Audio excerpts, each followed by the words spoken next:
మంచిగా అవి జరిగేటట్లు కూడా మీరు ప్రార్థన చేయండి. కనుక ఈరోజు నా అంశం యాకోబు రాసిన పత్రిక 4వ అధ్యాయం. యాకోబు రాసిన పత్రిక 4వ అధ్యాయము 7వ వచనం 8వ వచనం. దేవుడు కాబట్టి దేవునికి లోబడి ఉండుడి, అపవాదిని ఎదిరించుడి, అప్పుడు వాడు మీ యొద్ద నుండి పారిపోవును. దేవుని యొద్దకు రండి, అప్పుడు ఆయన మీ యొద్దకు వచ్చును. చాలు. ఇక్కడ 4 మాటలు చెప్పాడు బాబు. నాకు అలాగా పెడుతుండు 4 మాటలు చెప్పాడు. మొట్టమొదటిది, దేవుని యొద్దకు రండి, అప్పుడు ఆయన మీ యొద్దకు వచ్చును. దాని ముందు రాయలేదు, అపవాదిని ఎదిరించుడి. కాబట్టి దేవునికి లోబడి ఉండుడి, అపవాదిని ఎదిరించుడి. దాంట్లో 2, దీంట్లో 2 వాగ్దానం, మనం చేయవలసిన పని. లోబడి ఉండండి, ఎదిరించండి. లోబడి ఉండండి, ఎదిరించండి. రెండో దాంట్లో ఏం చెప్పాడు? దేవుని యొద్దకు రండి, అప్పుడు ఆయన మీ యొద్దకు వచ్చును. ఈ 2, లోబడి ఉండండి, ఎదిరించండి, మీరు రండి, అప్పుడు ఆయన మన యొద్దకు వచ్చును. ఇవి చాలాసార్లు విన్న మాటలు. ఇవి చాలాసార్లు విన్న మాటలు. కొన్నిసార్లు వాక్యం చూడగానే మనకు ఏమనిపిస్తుంది అంటే, తెలిసిన మాటలే కదా, దీంట్లో ఏముంది కదా అని అనుకుంటాం. కొన్నిసార్లు వాక్యాన్ని ధ్యానిస్తుండేటప్పుడు రకరకాల అనుభవాలు వస్తాయి. దీన్ని, ఈ అధ్యాయాన్ని మీరు ప్రారంభించినప్పుడు ఒక యుద్ధాన్ని గురించి ప్రకటిస్తున్నట్టుగా ఈ అధ్యాయం ఉంది. మొట్టమొదటి వచనం చదవమ్మా. మీలో యుద్ధములు, పోరాటములు దేవుని నుండి, దేని నుండి కలుగుచున్నవి. అంటే యుద్ధాన్ని గురించే ఈ అధ్యాయం రాస్తున్నట్టుగా కొన్ని క్వశ్చన్స్ వేశాడు. అసలుకి ఎందుకు మీరు ఇలాగ అవుతున్నారు? ఎందుకు అసలుకి యుద్ధాలు వస్తున్నాయి? ఎందుకు సమస్యలు వస్తున్నాయి? ఎందుకు ఒకరికొకరు దూరం అయిపోతున్నారు? ఎందుకు ఒకరితో ఒకరు సత్సంబంధాలు లేకుండా ఒకే ఊరిలో ఉండి హిందువులేంటి, క్రైస్తవులేంటి, ముస్లింలేంటి, ఇలాగ ఎందుకు ఒకరితో ఒకరికి సరైన సంబంధాలు లేకుండా ఉంటున్నారు? అందరూలో మరి ప్రాకేది రక్తమే కదా, అందరూ మాట్లాడేది, అందరికీ ఒకే నోరు, అందరికీ 2 చెవులు, అందరికీ అన్ని అవయవాలు ఉన్నాయి. కానీ ఏదో జీవం లేని క్యాస్ట్ను పట్టుకొని, జీవం లేని మతాన్ని పట్టుకొని ఎందుకు మీరు తల బదలగొట్టుకుంటున్నారు? మీలో అసలుకి ఎందుకు ఈ యుద్ధాలు వస్తున్నాయి? ఎందుకు మీకు ఈ సమస్యలు వస్తున్నాయి అని చెప్పుకుంటూ చాలా విషయాలు మాట్లాడుతూ అక్కడ అంటున్నాడు, మీరు దేవునికి లోబడి ఉండండి. మీరు దేవునికి లోబడి ఉండండి, అపవాదిని ఎదిరించండి. లోబడి ఉండండి, ఎదిరించండి. ఈ రెండిటికి అపోజిషన్, లోబడి ఉండడం, ఎదిరించడం. సాధారణంగా మన దగ్గర పనిచేసిన వారు, లేకపోతే మన భార్య, మన పిల్లలు, మా ఇంట్లో ఉన్నవారు లోబడినే ఉంటారు, ఎదిరించిన వారై ఉంటారు. మన కడుపులో పుట్టిన పిల్లకి, నాన్న ఆ కుర్చీ ఇక్కడ పెట్టారంటే నేను పెట్టను అనుకొని వెళ్ళిపోతాడు. ఒరే బజార్ వెళ్ళి తెచ్చేస్తావా అని అంటే నేను ఇప్పుడు వెళ్ళను అని అంటారు వాళ్ళు. అంటే మనమే తిండి పెడతాం, మనమే పోషిస్తుంటాం. కానీ ఒక వయసు వచ్చినప్పుడు మన మాట వినడానికి వాళ్ళకి ఇష్టం ఉండదు. ఏ అమ్మాయి ఈరోజు కొంచెం ఏదైనా చారు చేస్తామంటే ఇప్పుడు అలసిపోయినంటే ఇంకేటి చేస్తామంటే అని అంటారు భార్యలు. ఏమండి ఈరోజు బజారు వెళ్దామంటే ఏం బజారు లేవు అని అంటాడు ఆయన. చూసారా, చిన్న చిన్న విషయాల్లోనే లోబడ్డం అనే మాటకి అర్థం పోతుంది. సరే, లోబడ్డం అనే మాట పక్కకు పెట్టేస్తే ఎదురించే మాట వస్తుంది. ఏం వెళ్ళడం లేండి అని అర్థం ఏంటంటే, ఏంటి తర్వాత వెళ్ళడం అనేది మాటకి వేరే అర్థం ఉంది. ఏం వెళ్ళడం లేదండి, ఇప్పుడేట్లండి అని అంటే ఏంటిది? ఎదిరించడం. ఏంటి కొంచెంసేపు అయిన తర్వాత వెళ్తే ఎలాగుంటుంది అని అంటే అదేంటది? లోబడకపోయినా దానికి ఒక సరైన ఆన్సర్. ఇవి చాలామంది చిట్కాలు. కొంచెం టీ చేయగలవేంటి అని అంటారు కొంతమంది. టీ ఇవ్వగలవేంటి అని అంటే బాగుంటుంది. ఇగో టీ చెయ్యు అని అంటే ఆ మాటకి ఈ మాటకి చాలా తేడా ఉంది. టీ చేయగలవేంటి అని అంటే ఆ భార్య ఇష్టం లేకపోయినా చేసేస్తుంది, ఇష్టం లేకపోయినా చేసేస్తుంది. టీ చేయగలవేంటి అని అంటే చాలా మురిసిపోద్ది. ఇగో టీ ఇవ్వు అని అంటే చిరాకు పడిపోద్ది. చేసిన ఆ శుభ్రంగా ఉండదు. టీ గుండెనే ఎక్కువైపోద్ది, పంచదారనే ఎక్కువైపోద్ది. ఎందుకంటే మనస్ఫూర్తిగా తను చేయదు, మనస్ఫూర్తిగా తను చేయదు. ఇవి చిన్న చిన్నవే, కానీ ఈ చిన్న చిన్నవి హృదయంలో పెద్దవైపోయి జీవితంలో చివరికి చంపుకునే వరకు వస్తాయి. ఎందుకు భార్యలు భర్తలను చంపేస్తున్నారు, భర్తల భార్యను చంపేస్తున్నారంటే ఈ అపవాది చేసే కుతంత్రాలు ఇది. ఆదిలో నుంచి అపవాది ఏం చేశాడంటే దేవుని నుంచి దూరం చేశాడు. అసలు అపవాది ఎక్కడ ఉండేవాడంటే పరలోకంలోనే ఉండేవాడు. ఈడు ఎక్కడుండేవాడు? అమ్మో, దేవుని దగ్గర ఉండేవాడు. దేవుడు బాగా ప్రేమించేవాడు అపవాదిని. ఎంతగా ప్రేమించేవాడంటే ప్రతి మీటింగ్లో ఈడే ఫస్ట్ ఉండేవాడు. ఎందుకంటే క్వైరు నడిపించేది ఎవరంటే అపవాదే. మంచి పాటగాడు, మంచి తెలివైనవాడు. కనుక దేవుడు వచ్చి ఒకవేళ మాట్లాడవలసి వస్తే ముందు స్తుతి ఆరాధన చేసేవాడు అపవాది. యెషయా గ్రంథం మీరు చూస్తే, యెషయా గ్రంథంలో మరి కొన్ని మాటలు చూస్తే అపవాది యొక్క పరిస్థితి గురించి అక్కడ కొన్ని మాటలు ఉన్నాయి. యెషయా గ్రంథం 14వ అధ్యాయము 12 నుంచి 17 వచ్చిన తేజో నక్షత్రమా, వేకువ చుక్క, నీవెట్లు ఆకాశం నుండి పడితివి. ఇక్కడ అడుగుతున్నాడు ప్రవక్త, సందేశం ఇస్తున్నాడు. తేజో నక్షత్రమా, వేకువ చుక్క, నీవెట్లు ఆకాశం నువ్వు ఎక్కువ అసలు ఆకాశం మీద ఉండాలి కదా, నువ్వు ఆకాశం మీద ఉండాలి. అందరి దూతలతో పాటు నువ్వు దేవుని దగ్గర ఉండాలి కదా, దేవుని దగ్గర ఆరాధిస్తూ ఉండాలి. ఎందుకు నువ్వు మీద నుంచి కింద పడిపోయావు? జనములను పడగొట్టిన నీవు నేల మట్టము వరకు ఎట్లు నరకబడితివి. జనములను పడగొట్టి నీవు అసలుకి కింద పడిపోవడం బట్టే, నీ బట్టే కదా మనుషులందరూ చెడిపోతున్నారు. జనములు పడగొట్టిన నీవు నేల మట్టము వరకు ఎట్లు నరకబడితివి. నేను ఆకాశమునకు ఎక్కిపోయేదను, దేవుని నక్షత్రములకు పైగా నా సింహాసనమును హెచ్చించెను. గర్వం ఎక్కువ.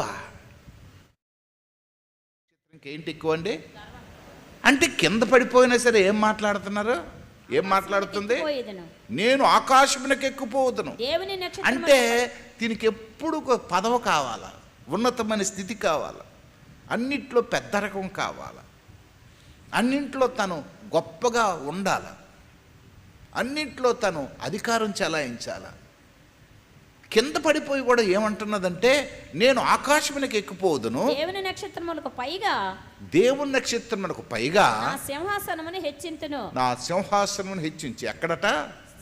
దేవుని నక్షత్రమునకు పైగా అంటే అర్థం ఏంటి? నేనే దేవుడి కంట పెద్ద. దేవుని నక్షత్రమునకు పైగా అంటే నా కిందే ఉండాలి. ఎవరు? ఏంటి? ఒళ్ళు కొవ్వెక్కిపోతే చేప ఎక్కడికి వస్తుందట? ఒడ్డుకు వస్తుంది, నీటిలోనే ఉండదు. అది గెంతుకొని ఎక్కడికి వస్తుంది? కిందకు ఒడ్డుకు వస్తుంది. ఒడ్డుకు వస్తే ఎక్కడికి వెళ్ళిపోద్ది? మన తపేళ్ళకి వచ్చేస్తుంది. నెక్స్ట్ ఏంటంటే స్వావేదానికి. మనుషులు కూడా అంతేనండి, మనుషులు కూడా అంతే. మనం ఏం చేస్తున్నామో తెలియకపోతే దీనిలాగే మాట్లాడతాం. ఏంటంటున్నాడు? కొట్టిన నీవు నేల మట్టము వరకు ఎట్లు నరకబడితివి. నేను ఆకాశమునకు ఎక్కిపోయేదను, దేవుని నక్షత్రములకు పైగా నా సింహాసనమును హెచ్చింతును. ఉత్తర దిక్కునున్న సభా పర్వతము మీద కూర్చుందును. మేఘమండలం మీదకి ఎక్కుదును. మహోన్నతునితో నన్ను సమానునిగా చేసుకుందునని నీవు మనస్సులో అనుకుంటేవి కదా. నీకుండే ఆలోచనలన్నీ మాకు తెలిసిపోయాయి. నీవు ఒక సామాన్యుడిగా జీవించడం లేదు, నీకు ఒక సామాన్యమైన ఆలోచనలు లేవు. నిన్ను నీవే హెచ్చించుకుంటున్నావు, నిన్ను నీవే కనపరుచుకుంటున్నావు. మా అందరికన్నా ఎక్కువగా ఉన్నతమైన స్థితికి వెళ్ళిపోవాలనుకుంటున్నావు. ప్రతి వారికి దేవుడు ఒక స్థితిగతులు ఇస్తాడు. మనం ఎక్కడ ఉండాలా, ఎలా ఉండాలా, ఏం చేయాలనేది ఎవరి చేత ఏర్పాటు చేయబడతాం? దేవుని చేత ఏర్పాటు చేయబడతాం. డిఎస్విఎస్ కుమార్, నువ్వు చిన్నవాడంలో ఉండరా బాబు, నువ్వేదో అయిపోయావు, నీకు ఇది వచ్చింది అది వచ్చిందని ఎక్కడికో వెళ్ళిపోవద్దు. చిన్నవాడంలో సేవ చేయి. అమ్మో నేను తెలివైనోడును, నాకు పాటలు వచ్చు, నాకు మాటలు వచ్చు, నాకు ప్రసంగాలు వచ్చు, ఆలయాలు పిలుస్తున్నారని ఎక్కడికో వెళ్ళిపోవద్దు. చిన్నవాడంలోనే సేవ చేయి. నేను ఎందుకంటే నిన్ను అక్కడ పనికొస్తావని నేను పెట్టాను. ఏంటంటే ఇక్కడ కొండల్లోకి వెళ్ళాలా, ఎంత కష్టపడి వెళ్తే 50 రూపాయలు ఇస్తాడు, ఇదంతా నాకు చాలదు, ఇక్కడ ఈ పరిస్థితులన్నీ బాగులేవు, నాతోటి నాకంటే తక్కువ వాళ్ళందరూ కూడా వైజాగ్లో చేస్తున్నారు, హైదరాబాద్లో చేస్తున్నారు, వాళ్ళు పెద్ద పెద్ద డబ్బు కళలు అయిపోయారు, ధనవంతులు అయిపోయారు అని అనుకుంటే అవ్వదు. నేను ఉత్తర దిక్కునికి వెళతాను, మేఘముల మీదకి ఎక్కుదును, మహోన్నతుని నన్ను సమానునిగా చేసుకొందును అని నీ మనస్సులో అనుకుంటివి కదా. ఎప్పుడైతే అలాగ అనుకున్నావో, ఎప్పుడైతే నిన్ను నువ్వు గొప్ప చేయాలనుకున్నావో, దేవుడు శక్తివంతుడు, దేవుడు బలవంతుడు. దేవుని చిత్తములో నుంచి ఒక మనిషి తొలగిపోతే ఏమైపోతాడు? మూలక తోసేస్తాడు, నీకు మూలక తోసేస్తాడు. ఈరోజు జరుగుతున్న పరిస్థితులు ఏంటంటే, ఎవరికి నచ్చిన మతం, ఎవరికి నచ్చిన సిద్ధాంతం. క్రైస్తవులకు దేవుడు, బైబిల్ కాల్చేయడం ఏంటండి? క్రైస్తవుడిని తీసుకెళ్ళి జై శ్రీరామ్ అన్నమట్టి ఎవరికి నచ్చింది ఆడికి. మనవాళ్ళు కూడా తినకుండకుండా ఆడికి పొల్లెట్టి గెంచినట్టుగా శ్రీకృష్ణుడు బైబిల్లో ఉన్నాడు, అల్లాడి బైబిల్లో ఉన్నాడు. బైబిల్లో ఉన్నాడు ఆ శ్రీకృష్ణుడు. ఆ తిప్పి ఇది తిప్పి ఎలా తిప్పి ఎందుకు అంటాను నేను. నువ్వు యేసుప్రభు ప్రేమ గురించి చెప్పు, యేసుప్రభు జాలి గురించి చెప్పు, యేసుప్రభు యొక్క త్యాగాన్ని చెప్పు. లేనిపోనివన్నీ పుట్టించి వాడితో తాపులు కాయడం ఎందుకంటాను నేను. ఈరోజు మరి మన ఆంధ్ర రాష్ట్రం అంతటి కూడా ఇవి ఎక్కువైపోయాయి. ఎక్కడ కూడా ప్రశాంతత లేదు, ఎక్కడ కూడా చర్చిలు తగలబెట్టేస్తున్నారు, గొడవలు పెట్టేస్తున్నారు. నిన్న కూడా అక్కడ పోలీసు వాళ్ళు, ఇంటెలిజెన్స్ వాళ్ళు మామూలు డ్రెస్సులు వేసుకొని కాపలా కాశారు. నేను ఎందుకు చెప్తున్నానంటే ఈ మాటలు, స్వేచ్ఛ లేని పరిస్థితులు అయ్యాం. కానీ నేనంటాను, క్రైస్తవుడు మాత్రం రాజీ పడకూడదు. దేవునికి స్తోత్రం. సావడానికైనా సిద్ధం అవ్వాలి, కానీ చచ్చిపోతానని భయంతో సాతానుగాడికి దగ్గర అవ్వకూడదు. ప్రభువుతో కలిసి చచ్చిపోవడానికి సిద్ధపడాలి, కానీ సాతానుగాడికి దగ్గర బతకడానికి ప్రయత్నం చేయకూడదు. ఎందుకంటే సాతానుగాడికి దగ్గర బ్రతికితే ఎక్కడికి వెళ్తావు? నువ్వు నరకం వెళ్తావు. ప్రభువుతో కలిసి చచ్చిపోతే ఎక్కడికి వెళ్తాం మనం? పరలోకానికి వెళ్తాం. ఏదో తేల్చుకోవాలి. దాంతో రాజీ అయిపోయి, దాంతో కలిసిపోయి, వాళ్ళకి నచ్చినట్టుగా మనం ప్రవర్తించి. చాలామంది రకరకాల ఊహలు అల్లుతారు. మనం నమస్కారం పెట్టినంత మాత్రాన్ని ఏటైపోద్దండి, హరేరామ్ అన్నంత మాత్రాన్ని ఏటైపోతుంది. అమ్మో, దేవునికి మహాకోపం అదే. ఆకాశం అందు కానీ, భూమి అందు కానీ, భూమి కింద నీళ్ల యందు కానీ నేను తప్ప మరొకరినెవడిని నువ్వు పూజించకూడదు, మరొకరినెవడిని నువ్వు గణపరచకూడదు. Be careful. క్రైస్తవులందరికీ ఇది ఒక సూచన. పాపాన్ని గురించి దాని గురించి ఇంతగా చెప్పలేదు, కానీ దైవత్వాన్ని గురించి మాత్రం ఆయన నేను తప్ప మరొకడు ఉండకూడదు.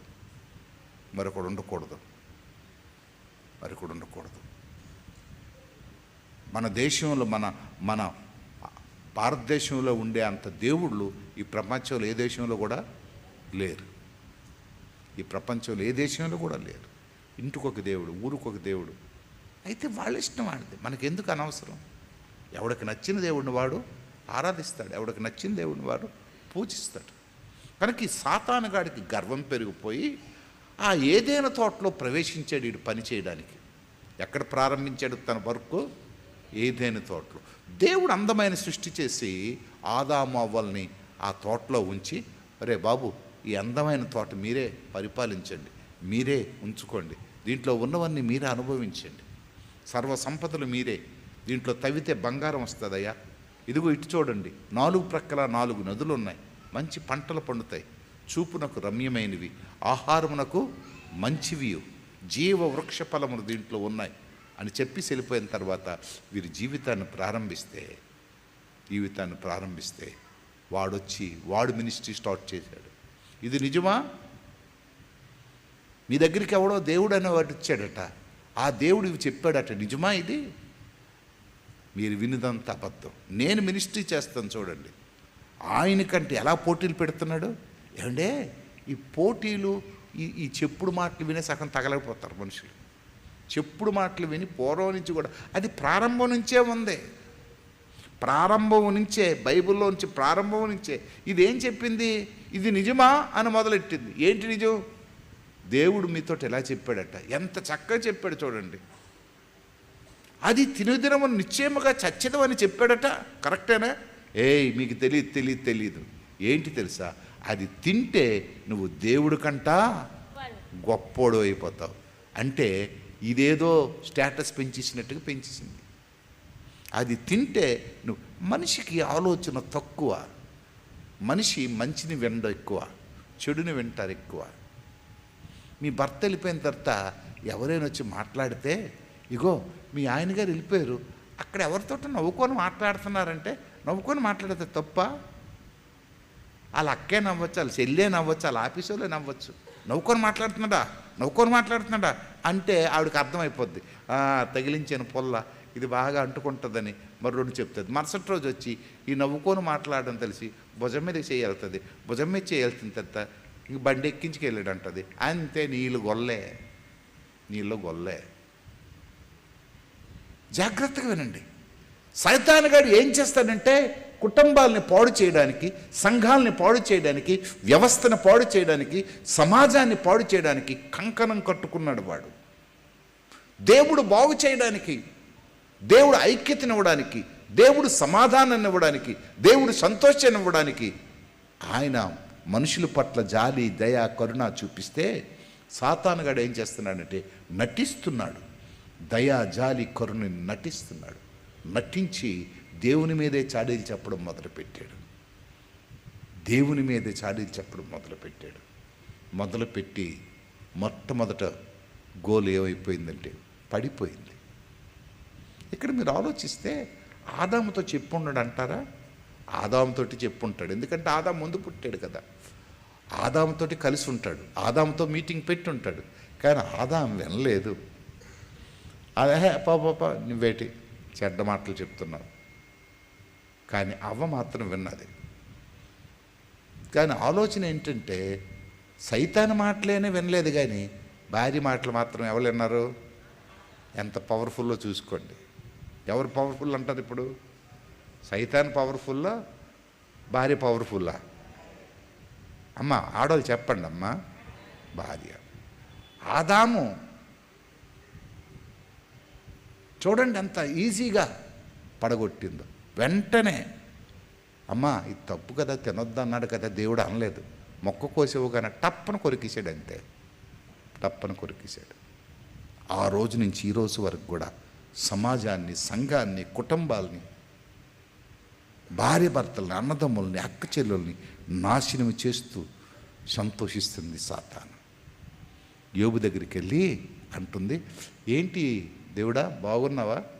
భూలోకమును ఎక్కడి నుంచి వచ్చావంటే, భూలోకమును ఇటు అటు నేను తిరుగుతూ వచ్చాను. నీ పని ఇంకేం పని లేదా సాతాను? ఇటు అటు తిరగడం ఎందుకు? ఎక్కడో దగ్గర ఉండొచ్చు కదా అంటే, అమ్మో నా వర్క్ అంతా అదే, ఇటు అటు తిరగడమే, ఎవడింటికి వెళ్ళి పొల్ల పెట్టడమే నా పని. అవును, కానీ నేను ఒక వార్త విన్నాను దేవుడా. ఏంటా వార్త? యోబు గురించి ఏదో గొప్ప చెప్తున్నావట. అవును, యోబు శక్తివంతుడు, బలవంతుడు, మంచి అద్భుతమైన శక్తి గలవాడు, ప్రార్థనాపరుడు, భక్తి గలవాడనంటే, ఓహో తన చుట్టూరు నువ్వు కంచి వేసావు గనక ఇలాంటి మాటలే చెప్తాడు. ప్రతికూల పరిస్థితుల్లో నీకు అనుకూలంగా ఉండడం చూస్తే అప్పుడు అది. అయితే ఏం చేయమంటావు? నీ ప్రొటెక్షన్ తీసివేసి, నీ సెక్యూరిటీ తీసివేయి, అప్పుడు యోబు గురించి ఆలోచించు. పాపం సాతాను మాట విని దేవుడు ఛాలెంజింగ్గా తీసుకొని ప్రొటెక్షన్ తీసివేశాడు. అంటే సాతానుగాడు ఎటువంటి వాడంటే పాడు చేయడమే కాదు, బాగున్న వారిని నాశనం కూడా చేస్తాడు. వాడు నాశనం కూడా చేస్తాడు. మంచిగా ఉండే కుటుంబాన్ని పిల్లలతో సైతం నరికేశాడు, పాడు చేశాడు, పతనం చేశాడు. ప్రియులారా, మీ ఇంటిలోకి ఎప్పుడైనా సమస్య వచ్చిందంటే ఒక్కసారి ఆలోచించండి, ఈ సమస్యకి కారణం ఏంటి? ఎవరో చెప్పిన మాట వినేయద్దు. నీ యొక్క బుర్ర, నీ యొక్క ఆలోచన ఆలోచించు. అమ్మో ఇది వాక్యానికి వ్యతిరేకమా? ఇది వాక్యానికి మంచిదా? వాక్యానికి సరిపడుతుందా? వాక్యానుసారమైనదా కాదా? ఒకసారి ఆలోచించిన తర్వాత డెసిషన్ తీసుకున్న తర్వాత అటువంటి వారికి దూరంగా ఉండడం మొదలుపెట్టు. పాడైపోయిన వాడితో స్నేహం చేస్తే పాడైపోయిన దాంతో స్నేహం చేస్తే నీకు పాడు బుద్ధులే వస్తాయి. మంచి వారితో స్నేహం చేస్తే నీకు మంచి బుద్ధులు వస్తాయి. శ్రేష్టమైన వారితో, శ్రేష్టమైన తలంపులు కలిగిన వారితో, శ్రేష్టమైన ఆలోచన కలిగిన వారితో నువ్వు స్నేహం చేస్తే శ్రేష్టమైన ఆలోచనలు, శ్రేష్టమైన తలంపులు ఉంటాయి. ఊరి మీద తిరిగే వారితో చేస్తే నీ ఆలోచనలు అలాగే ఉంటాయి. కనుక నీ స్నేహితుల గురించి కూడా నువ్వు ఆలోచించాలి. అమ్మా, మీకే చెప్తున్నాను, ఇటు అటు తిరిగినప్పుడు మీరు వెళ్తున్న మీ సర్కిల్ ఎటువంటిది, మీరు మాట్లాడే సర్కిల్ ఎటువంటిది. ప్లీజ్, మీరు టీ తాగుతుండేటప్పుడు అక్కడక్కడ షాపులు ఉండేటప్పుడు, ప్రియమైన వారులారా, స్నేహితులారా, సహోదరులారా, మీతో మాట్లాడుతున్నాను, ఆలోచించండి. నీ తిరుగుతున్న సర్కిల్ మంచిది కాకపోతే ఆ చెడే నీకు అలవాటు అవుతుంది, ఆ భాషే నీకు అలవాటు అవుతుంది, ఆ భాషే నీకు అలవాటు అవుతుంది. అరే కత్తిలాగా ఉందరా, చూసావా ఏంట పనికి మళ్ళీ మాటలు, కత్తిలాగా ఉందా, కత్తిలాగా ఉందా, ఆ భాష ఎక్కడి నుంచి వచ్చింది నీకు? నీకుండే భాష కాదు కదా. ఒకవేళ నీ భార్యని చూసి ఎవరైనా కత్తిలాగా ఉందంటే పళ్ళు రాలగొట్టవా? నీ భాష ఏంటి, నీ ఆలోచన ఏంటి, నీ తలంపులేంటి? దేవునికి ఇష్టమైనవి, దేవునికి ఇష్టమైనవా? దేవునికి నీకు నష్టం కలిగించేవి, నీ కుటుంబానికి వచ్చే ఆశీర్వాదాలకి ఒక గట్టు వేసేవి. తెలుసో తెలియకో వయసులో ఉండేటప్పుడు చిన్న చిన్న పొరపాట్లు జరిగిపోయి ఉంటాయి, కాదను నేను. పిల్లలు పెద్దవారైనప్పుడు మనం మాదిరికరంగా జీవించాలి, మాదిరికరంగా జీవించాలి. మీకు తెలుసా, నా మనడు గురించి నేను సీరియల్ మానేశాను. సీరియల్ చూడడం తప్ప ఒప్పనేది కాదు, సీరియల్ చూడడం తప్ప ఒప్పనేది కాదు. అప్పుడప్పుడు వేసుకోవడం తప్పు అని అన్నాను నేను. నేను నా మంచం మీద పడుకునేటప్పుడు వేసుకుంటే తను చూడాలనిపిస్తాడు. మానేశాను నేను. ఎన్ని రోజులైంది. పెడితే న్యూస్, లేకపోతే గేమ్స్, లేకపోతే మ్యూజిక్, ఈ మూడే. ప్రియులారా, మనం ఎదుగుతున్న వారం. నేను ఎప్పుడైనా బయట హోటల్స్లోకి వెళ్తే, ఎక్కడికైనా వెళ్తే అప్పుడు చూడడానికి, ఇటు అటు చూడడానికి ప్రయత్నం చేస్తాను. మాదిరికరమైన జీవితం, మోడల్ లైఫ్ మనకు కావాలా. నేను ఎందుకు ఈ మాటలు చెప్తున్నా తెలుసా? సాతాను మనల్ని లాగుతుంది, మనల్ని పీకుతుంది. అందు గురించి అంటున్నాడు, దేవునికి లోబడితే ఆటోమేటిక్గా సాతాన్ని ఏం చేయగలవు? ఎదిరించగలవు. దేవునికి లోబడే ప్రతివాడు కూడా, దేవుణ్ణి ఇష్టపడే ప్రతివాడు కూడా సాతాను చేష్టలు గమనిస్తాడు, సాతాను చేష్టలు ఇష్టపడడు, సాతానికి దూరంగా ఉంటాడు, సాతాను కార్యాలకి దూరంగా ఉంటాడు. సాతానికి దూరంగా ఉండాలంటే దేవునికి లోబడి ఉండాలా. ఈ రెండిట్లో ఏదో ఒకటి తేలిపోద్ది నీకు. నువ్వు దేవునికి లోబడకుండా సాతానికి ఇష్టంగా ఉంటే అది నీకే నష్టం. నువ్వు దేవునికి లోబడితే సాతాన్ని ఇష్టపడవు. అయితే అప్పుడప్పుడు సాతానికి ఇష్టపడతానండి, అప్పుడప్పుడు దేవునికి ఇష్టపడతాను. ఎలాగా? ఒక వరలో 2 కత్తులు ఉంటాయా? ఉండగలవా? ఉంటే నీకు నష్టం కదా, నీకే నష్టం. ఒక వరలో 2 కత్తులు ఉండడం వల్ల నీకే ప్రమాదం. ఒక వరలో 2 కత్తులు ఉండడం వల్ల నీకే ప్రమాదం. కొంచెం కటువుగా మాట్లాడుతున్నాను అనుకోవద్దు. ఈ వాక్యం ఎంత గొప్ప తెలుసా? ఈరోజు భారతదేశానికి కష్టం వచ్చింది. బహుశా ప్రభుత్వాన్ని దేవుడు అలౌ చేశాడేమో. నిజమైన క్రైస్తవుడెవరో, భక్తిగల క్రైస్తవుడెవరో, శక్తిగల క్రైస్తవుడెవడో నిలబడడానికి ఇదొక అవకాశం. దేవుని కొరకు నిక్కచ్చగల క్రైస్తవుడే నిలబడతాడు. ఇప్పుడు నిక్కచ్చగల క్రైస్తవుడే నిలబడతాడు. ఈస్ట్ గోదావరిలో ఒక కంప్లైంట్ పెట్టారు. చర్చి కడుతుండగా ఆపేసి కంప్లైంట్. చర్చికి వచ్చిన వారిలో ఎంతమందికి క్రిస్టియన్ సర్టిఫికెట్లు ఉన్నాయో ప్రొడ్యూస్ చేయమన్నారట. అఫ్కోర్స్ కోర్టు దాన్ని కొట్టి పారేసింది. చర్చికి క్యాస్ట్ సర్టిఫికెట్కి సంబంధం లేదని కొట్టి పారేసింది. రానున్న కాలంలో దాంట్లో ఎక్కువ కాపులే ఉన్నారు. ఆ చర్చికి వెళ్ళే వాళ్ళ కాపులే ఉన్నారు. ప్రియులారా, రోజు రోజుకి వాళ్ళ ఉద్దేశం ఏంటంటే, కాపులున్న దగ్గర క్రైస్తవ సంఘం ఎందుకు కడుతున్నారు? కాపులున్న దగ్గర క్రైస్తవులు ఉంటే కదా క్రైస్తవ సంఘం కట్టాలా? ప్రియులారా, రోజు రోజుకి మనని బెదిరించే పరిస్థితులు, మనని అదిరించే పరిస్థితులు రాబోతున్నాయి. దాని గురించి నేను 2 ఎగ్జాంపుల్స్ ఈరోజు చెప్తాను. బైబిల్లో ఉండేవి. పాత నిబంధనలది ఒకటి, క్రొత్త నిబంధనలది ఒకటి. ఆ సమయంలో గవర్నమెంట్ అధికారులు ఇచ్చే వాటిని ఏ విధంగా ఎదిరించారు వీరు, ఏ విధంగా దాన్ని డిస్క్వాలిఫై చేశారు. ఎవరైతే అధికారం ఇచ్చారో వారి నోటు ద్వారా దేవుడు శక్తివంతుడు, దేవుడు బలవంతుడని ఎవరైతే చెప్పారో దాన్ని మీకు చెప్తాను. ఇంతకుముందు ఒకసారి చెప్పాను. ఈ సందర్భంలో నేను చెప్తాను. ప్రియులారా, మొట్టమొదటిది లూకా రాసిన సువార్త 10వ అధ్యాయము 17 నుంచి 20 వరకు చదువుదాం.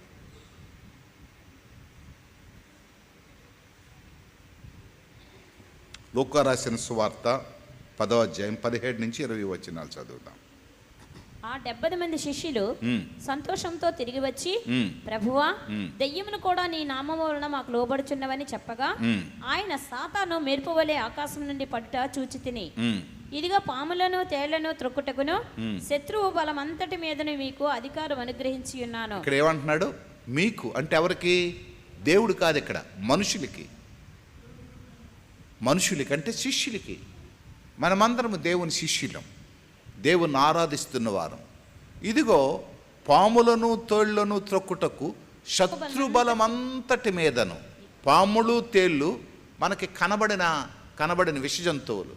శత్రుబలమంతటి మీదను మీకు అధికారము అనుగ్రహించి ఉన్నాను. ఏదియు మీకు ఎంత మాత్రము హాని చేయదు. అయినను దెయ్యములు మీకు లోబడుచున్నవని సంతోషింపక మీ పేరును పరలోకమందు వ్రాయబడి ఉన్నవని సంతోషించుడని వారితో చెప్పాను. ఇక్కడ అధికారం ఇస్తూ, రెండవది ఈ అధికారాన్ని గురించి నువ్వు స్టేటస్గా తీసుకోవద్దు.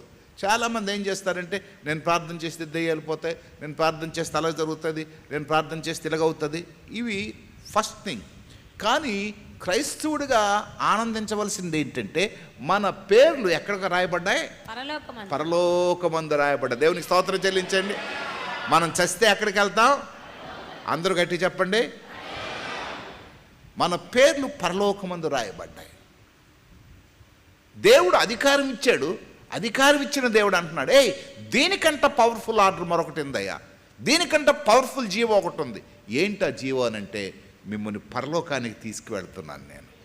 ఇది యహలోకంలో ఎవరికైనా దెయ్యం పడితే, ఎవరికైనా కష్టం వస్తే, ఎవరికైనా రోగం వస్తే, పాములు జర్లు ఏవైనా కడితే దాని మీద మీకు అధికారం ఇచ్చాను. అఫ్కోర్స్ ఇది ప్రార్థన ద్వారా సాధ్యం, ఇది మీ ద్వారా కూడా కాదు.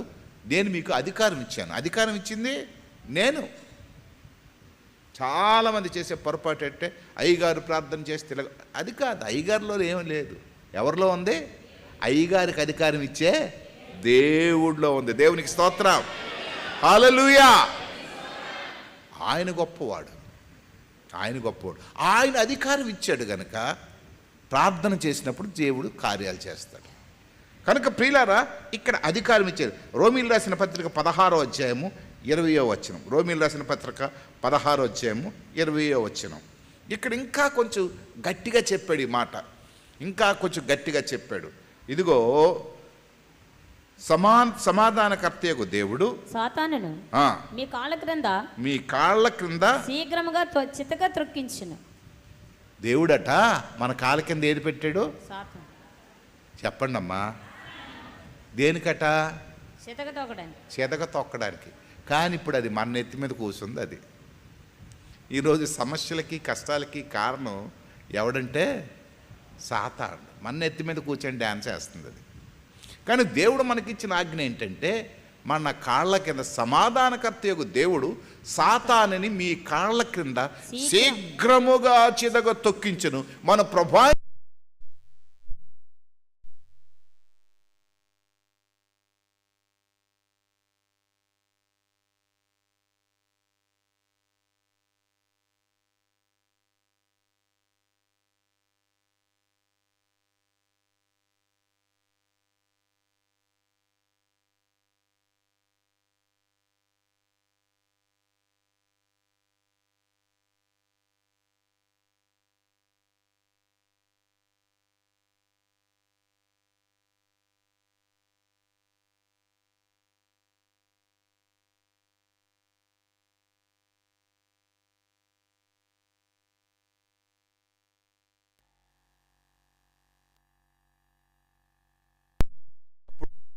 అయింది కదా. అప్పుడు యాక్సిడెంట్. ఇప్పుడు ఈ తల గొడవ ఏం లేదు. ఇప్పుడు ఈ వెన్నుపూస వెన్నెముక గొడవ వచ్చింది. ఇప్పుడు వెనక నొప్పి బాగా వస్తుంది కనుక వచ్చేసారు, అమ్మగారు వచ్చేసారు. ఇంకా స్టార్ట్ చేయాలి కదా. ఇంకా కొంతసేపు ఉండి వస్తానేమో, రాలేనేమో, నిలవబడలేనేమో, ఇంకా అయిపోయింది. కానీ మంచం మీద పడుకుంటే నాకు దేవుడు గుర్తు చేస్తున్నాడు, సాయంత్రం అక్కడికి వెళ్ళాలా, రేపు ఎక్కడికి వెళ్ళాలా, ఎల్లుండి ఇంకొకటి దగ్గరికి వెళ్ళాలా, ఈ వారం అంతా కార్యక్రమాలు గుర్తు చేస్తాను. అప్పుడు నా మట్టుకు నేను లేచాను. నా మట్టుకు నేను లేచి అనుకున్నాను, ప్రభువా నేను ఇలా పడుకుని పోతే నీ పరిచర్య అవ్వదు. చచ్చినంత వరకు పని చేస్తాను, చచ్చినంత వరకు పని చేస్తాను. ఒకవేళ నీకు ఇష్టం లేకపోతే నన్ను ఆపేస్తా. నా ఒక్కడి సంఘమే కాదు, నేను అనేక మందికి మార్గదర్శిగా ఉండాలి, అనేక మందికి ఆదరణ ఇచ్చేవాడిగా ఉండాలి, అనేక మందికి బలాన్ని పంచేవాడిగా ఉండాలి. నా మీద చాలామంది సంఘాలు, కాపర్లు ఆధారపడి ఉన్నారు. వారికి నేను ఇన్స్పిరేషన్గా ఉండాలి. కనుక ప్రియులారా, ఈరోజు మీ పాస్టర్ గారు మీ సంఘానికే కాదు, చాలామందికి అవసరతలో ఉన్నవారికి అవసరంగా ఉన్నారు ఇప్పుడు. కనుక నేను అనుకున్నాను, కనుక సాతాను నేను ఓడించేయాలి. ఈరోజు నేను ప్రసంగం చేయబోయేది అదే కదా. అదే ప్రసంగం చేయబోతే నేనే ఓడిపోతానా? లేచిపోయాను. కనుక ప్రియులారా, రోమీలు రాసిన పత్రికలో అంటున్నాడు కనుక 25-28 వచనాలు కూడా చదవమ్మా. సమస్తమైన అన్యజనులు విశ్వాసమునకు విధేయులగునట్లు అనాది నుండి రహస్యముగా ఉంచబడి ఇప్పుడు ప్రత్యక్షపరచబడిన మర్మము నిత్య దేవుని ఆజ్ఞ ప్రకారము ప్రవక్తల లేఖనముల ద్వారా సారీ అది కాదు. కనుక అది కాదు. మళ్ళీ ఇప్పుడు పాత నిబంధన నుంచి చెప్తాను అన్నాను కదా. దానియేలు గ్రంథం తీద్దాం. దానియేలు గ్రంథంలో ఇటువంటి సమస్య ఒకటి వచ్చింది. దానియేలు గ్రంథంలో రాజు చాలా మంచివాడే, భక్తి గలవాడే. కానీ ఈ రాజ్యంలో ఉన్నవారు అందరూ ఏం చేశారంటే దానియేలు మరి రాజుగారి దగ్గరికి వెళ్ళి, రాజు మరి రోజుకి ఈ దానియేలు ప్రవర్తన కొంచెం ఘోరం అయిపోతుంది, ఎక్కడ పడితే అక్కడ ప్రార్థన చేసేస్తున్నాడు, ఎక్కడ పడితే మనకు లేని అలవాట్లు చేస్తున్నాడు. వీడు క్రైస్తవుడు కనుక క్రైస్తవ అలవాట్లన్నీ చేస్తున్నాడు, క్రైస్తవ ఇబ్బందులు కొంచెం పెడుతున్నాడు. మనమందరము జై శ్రీరామ్ అంటే ఈయనొచ్చేమో జై యేసు ప్రభు అని అంటున్నాడు. కొంచెం ఏం బాగలేదు, హల్లెలూయా అని అంటున్నాడు. కొన్ని మాటమాటికి ఉపవాస ప్రార్థనని రకరకాలుగా చెప్తున్నాడు. కనుక మనం ఒక స్టేట్మెంట్ ఇద్దామని వీళ్ళందరూ ఒక గ్రూప్ వేసుకొని మొత్తానికి ఒక ప్లాన్ గీశారు. రాజు దగ్గరికి వెళ్ళి, ఈ నాయకులు ఇప్పుడు కూడా మెప్పులకి గొప్పలకి లొంగిపోతారు. రాజుగారు ఎంత గొప్పోళ్ళు, మీరంటే ఎంత గొప్పోళ్ళంటే మీ పేరు చెప్తే ఈ ఊరంతా గడగడలాడిపోద్ది. మనం ఒక పని చేద్దాం, మీ విగ్రహాన్ని ఒకటి కట్టించేసి మీ విగ్రహమే దేవుడిగా కొలిచేటట్లు ఒక ఆర్డర్ వేసేదమనిస్తే మొత్తానికి ఒక ఆర్డర్ వేసాడు. జీవో పాస్ అయిపోయింది. జీవో ఎంఎస్ నెంబర్ రాసేశారు. దాంట్లో ఆ జీవోలో ఏంటంటే రాజుగారిని తప్పించి ఈ రాష్ట్రంలో ఉన్నవారు ఇంకే దేవుడిని కూడా పూజించకూడదు, మొక్కకూడదు. ఈ రాష్ట్రంలో ఉన్నవారందరూ కూడా ప్రార్థన చేయవలసింది, పూజ చేయవలసింది ఎవరికి చేయాలా? రాజుగారికే చేయాలా. ఇది ఎవరి ఆజ్ఞ? రాజుగారు ఆజ్ఞ. అంటే ప్రైమ్ మినిస్టర్ ఆజ్ఞలాడది రాజుగారు ఆజ్ఞ చేశారు, ఆర్డర్ చేశారు. మొత్తానికి ఆర్డర్ వచ్చింది. ఆర్డర్ అందరికి వచ్చేసిన తర్వాత ఈ ఆర్డర్ అందరూ చదువుకున్నారు. మీరు ఇప్పుడు చూడండి 6వ అధ్యాయం, దానియేలు గ్రంథం 6వ అధ్యాయం 9వ వచనం. కాగా రాజుకు దర్యావేషు శాసనము వ్రాయించి సంతకము చేసెను. ఏం చేశాడు? సంతకం చేశాడు. ఏంటట? నన్ను తప్పించి ఎవడు ఈ రాజ్యంలో ఇంకొకడిని పూజించకూడదు, నన్ను తప్పించి ఇంకొకడు కూడా ఇంకొక రాజుగారిని కానీ ఇంకొక దేవుడిని కానీ ప్రార్థించకూడదు, పూజించకూడదు. 11వ వచనం చదవమ్మా. ఆ మనుషులు గుంపు కూడి వచ్చి దానియేలు తన దేవునికి ప్రార్థన చేయటియు ఆయనను బతిమాలు కొంటియు చూచి, ఈ దానియేలు ఏం చేశాడు? ఆర్డర్ పాస్ అవ్వడం చూశాడు కానీ దానియేలు నిజ క్రైస్తవుడు, మనలాంటి క్రైస్తవుడు కాదు. విన్నారా మీరు ఈ మాట? దానియేలు ఏట క్రైస్తవుడు? నిధి క్రైస్తవుడు. ఒరే సస్తే సస్తాను కానీ నేను మాత్రం ఈ దానియేలుకి నేను ఈ రాజుగారికి మొక్కను. క్రైస్తవుడు ఎలాగుండాలంటే చస్తే చేస్తాను కానీ నేను మాత్రం యేసు ప్రభుకి ఎటువంటి పరిస్థితిలో వదలను. ఆమెను చెప్పతారా? నిజంగా ఉంటే ఆమెను చెప్పండి, లేకపోతే ఊరుకుని పోండి. నేను చస్తే చేస్తాను కానీ నేను మాత్రం యేసు ప్రభుని వదలను. చివరికి మా ఆయన, మా పిల్లలు, మా భార్య, మా భర్త, మా అమ్మ, మా నాన్న, మా ఎమ్మెల్యే, మా ఎంపీ, మా దేశ ప్రధాని ఎవడొదిలే సరే నేను మాత్రం యేసు ప్రభుని వదలను. దానియేలు చేసింది అదేనా? పాపం దానియేలుకి ఎవ్వరూ లేరు, ఏకాకి. ఈ జీవో చదివి కూడా దానియేలు ఏం చేశాడంటే రోజు ప్రార్థన చేయడం. అప్పటికే జీవో పాస్ అయిపోయింది. ఎవడో చెప్పుంటాడు దానియేలు ఫ్రెండ్స్, రే దానియేలు నువ్వు ప్రమాదంలో ఇరుక్కుపోయి ఉంటావు, చూడరా ఆ జీవో చూడు, అసలుకి ఇంకొకరికి అవకాశం ఇవ్వద్దు అని అన్నారు కదా, పోనీ సీక్రెట్గా ప్రార్థన చేసుకో, ఏదో ఒక మూలకెళ్ళి మనలాంటి అడ్జస్ట్మెంట్ ఎలాగే చేస్తామంటే పోనీ ఇంట్లో ఏదో చేసి బయటికి వెళ్తాను, ముహూర్తం చూసేసి పాచగారి దగ్గరికి వెళ్ళి పెళ్లి కార్డు రాయించిరా, ముహూర్తం చూసి పనికి మాలిన క్రైస్తవులు. ఎలాంటి క్రైస్తవులు వీళ్ళు? పనికొచ్చిన క్రైస్తవులు కాదు. ఇల్లు ఓపెనింగ్ మీద అయితే ఆడు, కింద అయితే ఈడు, వాస్తుంది ఈస్తుంది, వెస్ట్ ఇది, ఇలాంటివి చూసిన వాళ్ళు వాళ్ళు క్రైస్తవులు ఎలాగవుతారండి? వాళ్ళు బాపనోడి దగ్గరికి వెళ్ళి ఆడి దగ్గరికి వెళ్ళి ఈడి దగ్గరికి వెళ్ళి చూస్తే ఆడు క్రైస్తవుడు ఎలాగవుతాడు? బైబిల్ చూసి చేయకుండా చేయకపోయిన వాళ్ళు క్రైస్తవులు అవుతారా? క్రైస్తవులు అవుతారా? ఒక పెళ్ళికి నాకు పిలిచారు, 8:23 పెళ్ళి అయిపోవాలన్నారు. బాబు ఎవరితో చేయించుకుని నేను చేయలేను బాబు, 8:23 ఎవడు రాడు, మళ్ళీ ఒక కమ్యూనిటీ హాల్ శ్రీకాకుళంలో పెట్టుకుని ఎవరికైనా నేను వెళ్ళకపోయినా మరొక పాస్టర్ గారు చేసాడు. అది పనికిమాల పాస్టర్లు కూడా ఉంటారు. ఎవడో ఎత్తుకొచ్చేసినాడు పెళ్లి చేసేస్తారు. ఒక పద్ధతి, పాడు, ఒక క్రమం లేదు. అలాంటోళ్ళు పాస్టర్ పనేనే మానేరు.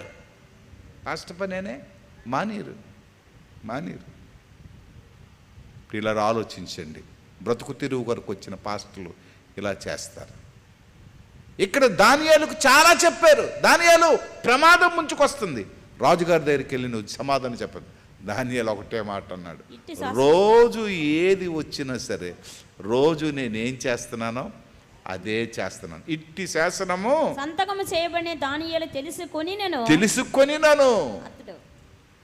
ఇట్టి సంతకము చేసిన దానియేలు తెలుసుకొనెను. అతడు తన ఇంటికి పోయి యథాప్రకారముగా, చూడండి ఆ మాట చూడండి, యథాప్రకారముగా. పరిస్థితులు అనుకూలంగా లేవు, పరిస్థితులన్నీ తనకి వ్యతిరేకంగా ఉన్నాయి. చస్తాడు దానియేలు, తెలుసు దానియేలుకి. చస్తాడు దానియేలు, తెలుసు దానియేలుకి. పరిస్థితులు అనుకూలంగా లేవు. తన ఇంటి పైగది కిటికీలు యెరూషలేము తట్టునకు తెరిచి, ప్రియులారా పని కిటికీలు వేసుకొని ప్రార్థన చేయొచ్చు కదా. అక్కడ ఏంటంటే కారణం, రోజు కిటికీలు తెరిచి ప్రార్థన చేస్తున్నాడు. ఇప్పుడు కిటికీలు అంటే అడ్జస్ట్మెంట్ చేస్తారు కొంతమంది భక్తిని కూడా. ఏం కిటికీలు తెరిచి ప్రార్థన చేస్తే ఎండా దేవుడు, నోట్లో అలా కొనుక్కుంటే ఎండా దేవుడు అని అంటారు. అదేం ప్రార్థన అండి? అదేం ప్రార్థన? ఆడికి జడిసి ప్రార్థన చేస్తే ఎలాగ చేసినా ఎండవు. నాకు లోబడి ఉండండి అని చెప్తున్నాడు. నీ వాక్యానుసారంగా లోబడకుండా, దుష్టిని ఎదిరించకుండా నువ్వు చేస్తున్న ప్రార్థన. చదవమ్మా. అనుదినము ముమ్మారు మోకాళ్ళుని తన ఇంటి పై గది కిటికీలు యెరూషలేము తట్టునకు తెరువబడి ఉండగా తన దేవునికి ప్రార్థన చేయిచు ఆయనను స్తుతించుచు వచ్చెను. ప్రార్థించడం మానలేదు, స్తుతించడం మానలేదు. దేవునికి స్తుతి కలుగును గాక. నేను ఇప్పుడు ఒక ప్రశ్న వేస్తాను, ఎంతమంది రోజు ప్రార్థించి స్తుతిస్తున్నారు? భోజనం దగ్గర ప్రార్థన కాదు, రోజు కొంత టైం తీసుకొని ప్రార్థించడం, స్తుతించడం. బజారు వెళ్తాను ప్రభా క్షేమంగా చూడు, ఇవన్నీ ప్రార్థనలు కాదు, నీ అవసరాలు ఇవి. అది ప్రార్థన. బజారు వెళ్తున్నాను కాపాడు, షాపు తీస్తున్నాను మంచి బేరం అవడాను చూడు, ఇవి ప్రార్థనలు కాదండి, అవి మీ అవసరాలు. ప్రార్థన అనేది ఒక ప్రత్యేకమైన టైము, దేవునితో గడపడం. కానీ ఇక్కడ అంటున్నాడు 20వ వచనం చదవమ్మా.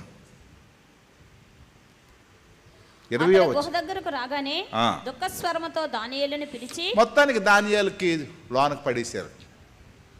సింహాల బోన్లో అడుక్కున్నట్టుగా జీవోలో ఎలాగ రాసి ఉందో, రాజుగారు ఇక్కడ ఏం చేయలేకపోయాడు. పడేసి జీవము గల దేవుని సేవకుడు అయిన దానియేలు మరుసటి రోజు పడేసి చచ్చిపోయాడు అని అనుకున్నారు అందరూ. మొత్తం ఈ బ్యాచ్ అంతా, దానియేలుకి వ్యతిరేకమైన బ్యాచ్ అంతా, అపోజిషన్ పార్టీ అంతా రాత్రి బాగా మందు పార్టీ పెట్టుకొని ఉంటారు. అయిపోయిందిరా ఈడి పని, ఈడి సస్తే మన బతుకు బాగుంటుందిరా అని అనుకొని ఉంటారు హాయిగా.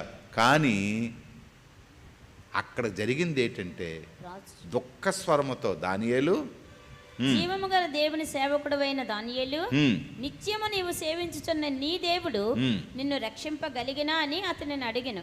అందుకు దానియేలు, రాజు చిరకాలము జీవించునుగాక, నేను నా దేవుని దృష్టికి నిర్దోషినిగా కనబడితిని గనుక ఆయన తన దూత నంపించి సింహములు నాకు ఏ హానియు చేయకుండా వాటి నోళ్లు మూయించెను. దేవునికి స్తోత్రం.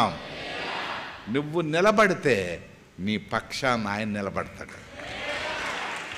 నువ్వు ధైర్యంగా ఉంటే పరిస్థితులను నీకు అనుకూలంగా మార్చేస్తాడు. ఎటువంటి పరిస్థితి అయినా సరే నువ్వు చెదరగొట్టులాగా, ఏడు బూత్లోడ్లాగా, బలహీనుడిలాగా అయిపోతే ఆయన ఏం చేయలేడు.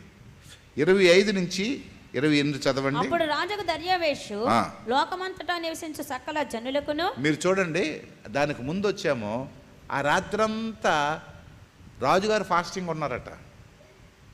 దానియేలు చెరసాల్లో ఉంటే అంతటా రాజు తన నగరునకు వెళ్ళి ఆ రాత్రి అంతా ఉపవాసం ఉండి, శిక్ష ఎవరికి వేశారు?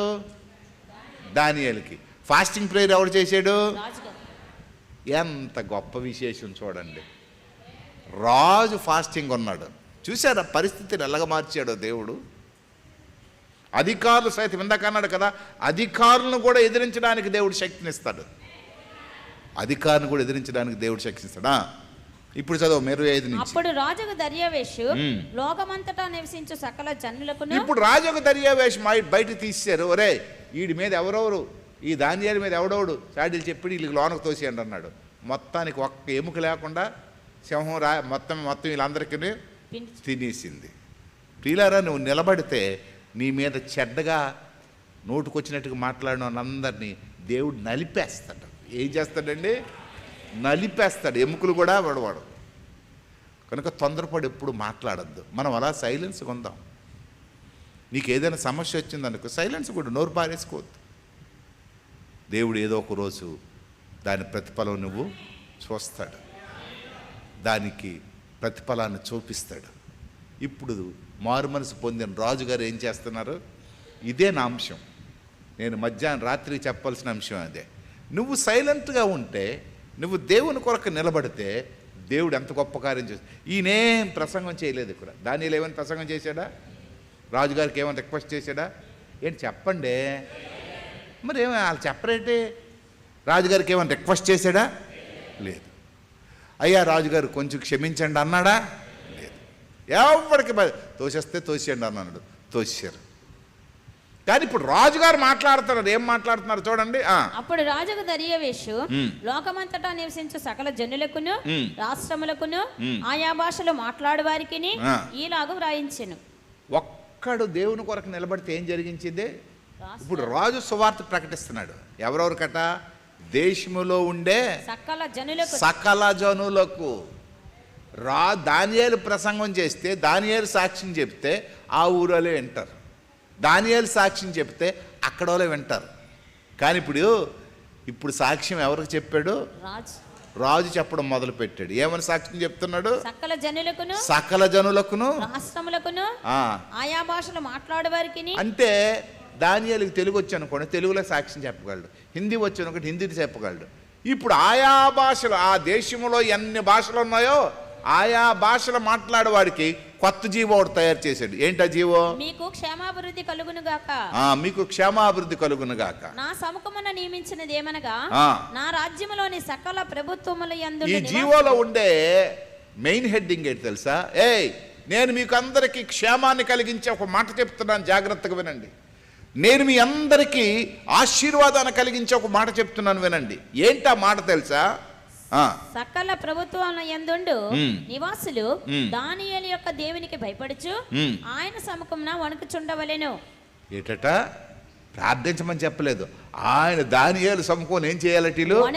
వణుకుచుండవలెను. ఆయనే జీవము గల దేవుడు, నేనే జీవము గల దేవుడు, ఆయనే యుగయుగములుండువాడు, ఆయనే యుగయుగములుండువాడు. రాజ్యము నాశనము కానేరదు, ఆయన రాజ్యము నాశనము కానేరదు, ఆయన రాజ్యము నాశనము కానేరదు. ఆయనే ఆధిపత్యము తొదముట్టుకుండును. దేవునికి స్తోత్రం. హల్లెలూయా, హల్లెలూయా. ఎవరిచ్చారు ఈ సాక్ష్యం? సాక్ష్యం కాదు, శాసనం చేశాడు. నీకు ఇష్టం ఉన్నా ఇష్టం లేకపోయినా ఖచ్చితంగా నువ్వు దేవుణ్ణి నమ్ముకోవాలా. ఇప్పుడు మనకేం చేస్తున్నారు?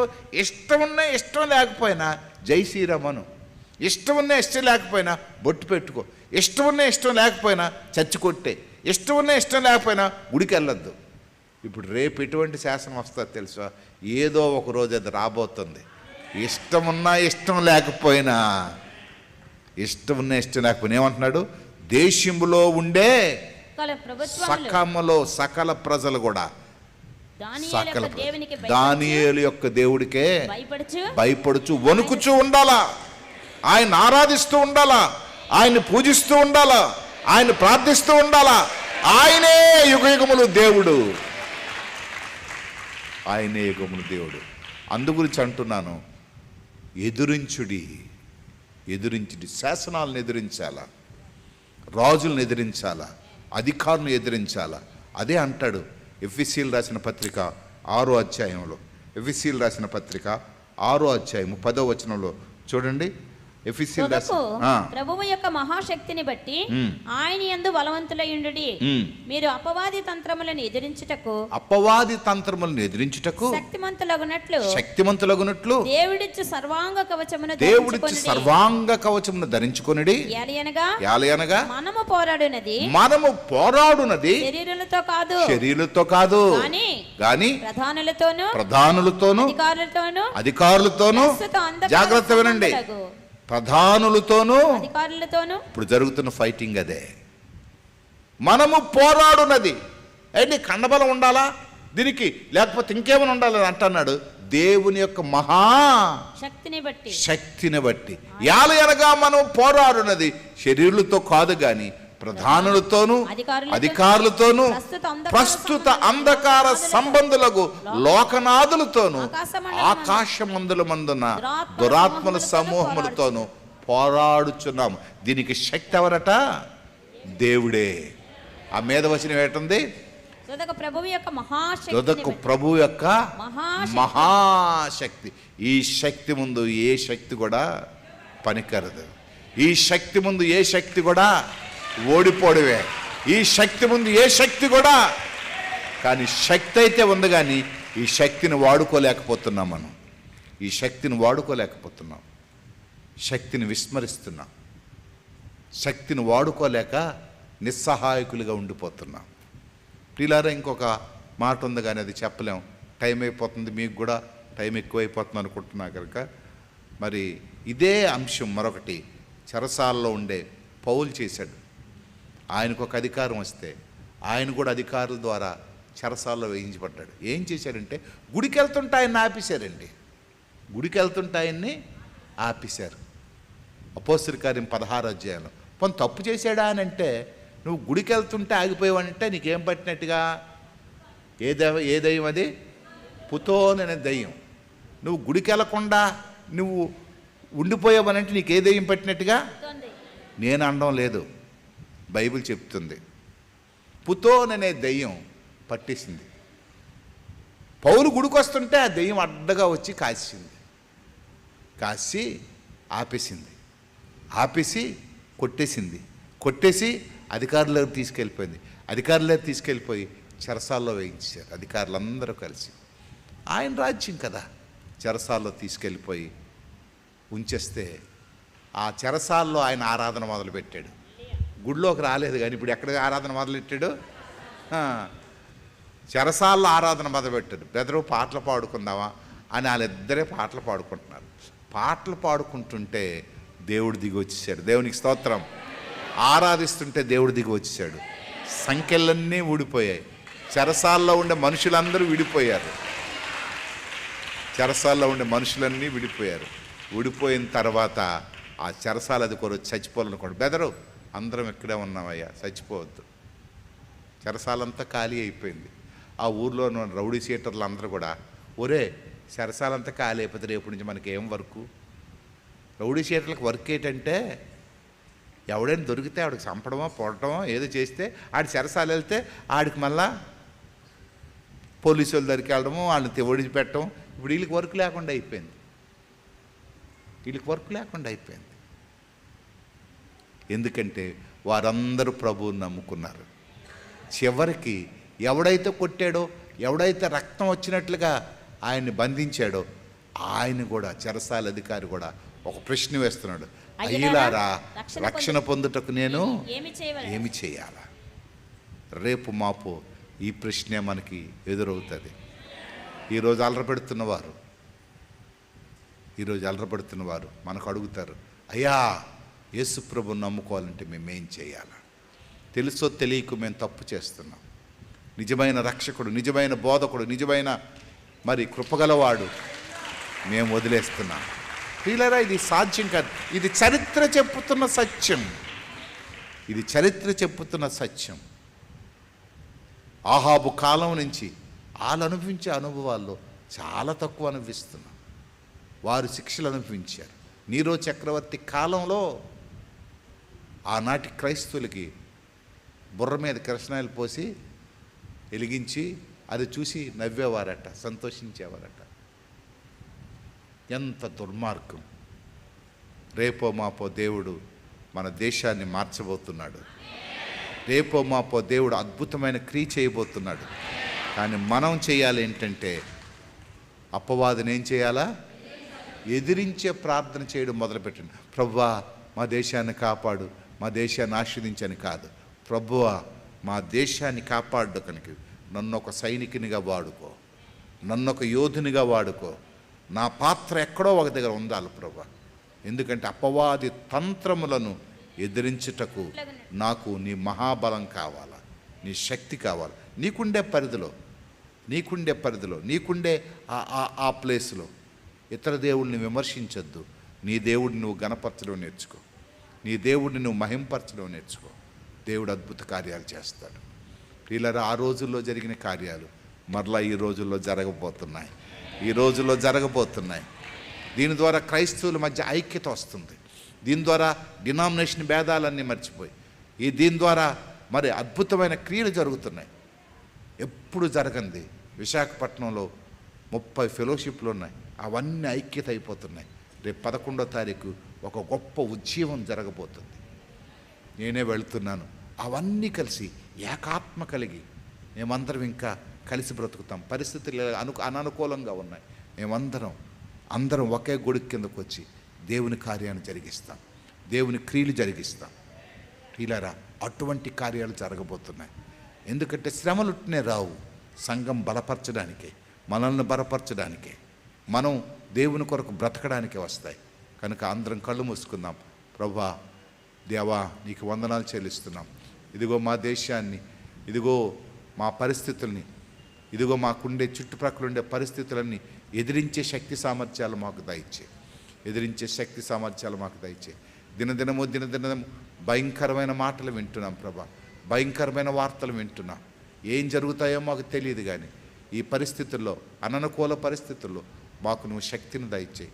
ఈ అననుకూల పరిస్థితుల్లో మేము ప్రభా నిన్ను అంటిపెట్టుకొని అందరూ నోరు తెరిచి ప్రార్థన చేద్దాం. గొప్ప కార్యాలు జరిగించి ప్రభా, నువ్వు గొప్ప కార్యాలు జరిగించు ప్రభా. నీకే వందనాలు, నీకే స్తోత్రాలు చెల్లిస్తున్నాను ప్రభా. నీకు వందనాలు. ఇదిగో ప్రభా నువ్వు కార్యాన్ని జరిగించే దేవుడు. ఇదిగో ప్రభా అద్భుతంగా ఐక్యత దయచేయండి క్రైస్తవుల మధ్యన. అద్భుతంగా నిన్ను ఎదిరించడానికి నిలవబడే శక్తి సామర్థ్యాలు దయచేయండి. ఇదిగో ప్రభా మేము ఒకరితో ఒకరు ఐక్యత కలిగి, ఇదిగో ప్రభా మా విలేజ్ల్లో, మా చుట్టుప్రక్కల గ్రామాల్లో మేము నీ కొరకు భారమైన పరిచర్యలు చేయడానికి మాకు శక్తిని దయచేయ ప్రభా.